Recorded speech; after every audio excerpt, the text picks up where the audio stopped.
കുറച്ചു കാലങ്ങളായി സിറിയയിൽ സമാധാനം പതുക്കെ തിരിച്ചു വരികയായിരുന്നെങ്കിലും ഇപ്പോൾ വീണ്ടും അക്രമം പൊട്ടിപ്പുറപ്പെട്ടിരിക്കുന്നു.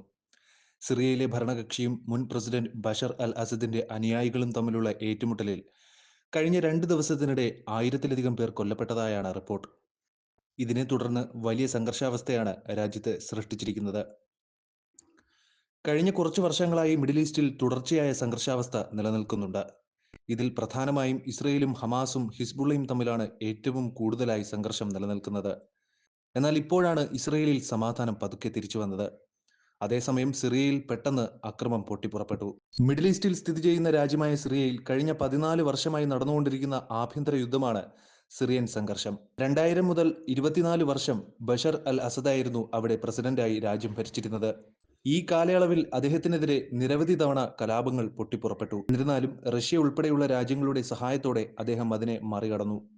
അതിനിടെ 2020 രാജ്യത്ത് ഒരു പ്രധാന വെടിനിർത്തൽ കരാർ ഒപ്പുവെച്ചു. അതിനുശേഷം കുറച്ച് സമാധാനവും സ്വസ്ഥതയും ഉണ്ടായിരുന്നു.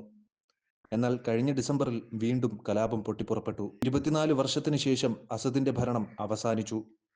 HTS എന്നറിയപ്പെടുന്ന ഹയാത്ത് തഹ്രീർ അൽ-ഷാം ഗ്രൂപ്പ് അധികാരം പിടിച്ചെടുത്തതോടെ സിറിയയിൽ പതുക്കെ സമാധാനം തിരിച്ചുവന്നു.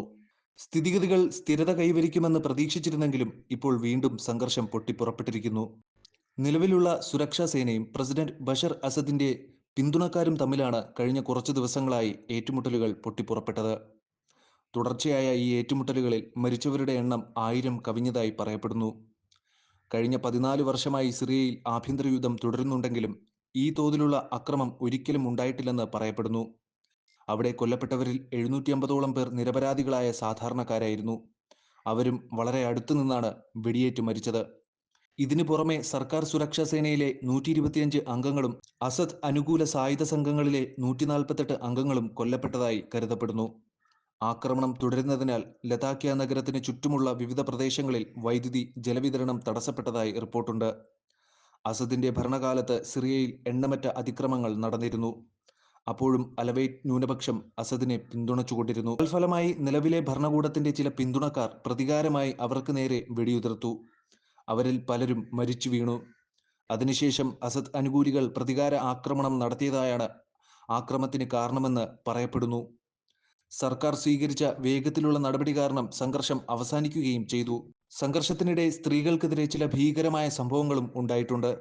സ്ത്രീകളെ നഗ്നരാക്കുകയും ക്രൂരതകൾ നടത്തുകയും ചെയ്തതുൾപ്പെടെ ചില സ്ത്രീകളെ ബന്ദികളാക്കി അവരുടെ വസ്ത്രങ്ങൾ വലിച്ചു കീറിയ അമ്പരപ്പിക്കുന്ന സംഭവങ്ങളും റിപ്പോർട്ട് ചെയ്യപ്പെട്ടിട്ടുണ്ട്. അവർ സ്ത്രീകളെ നഗ്നരാക്കി ഘോഷയാത്രയായി കൊണ്ടുപോയി.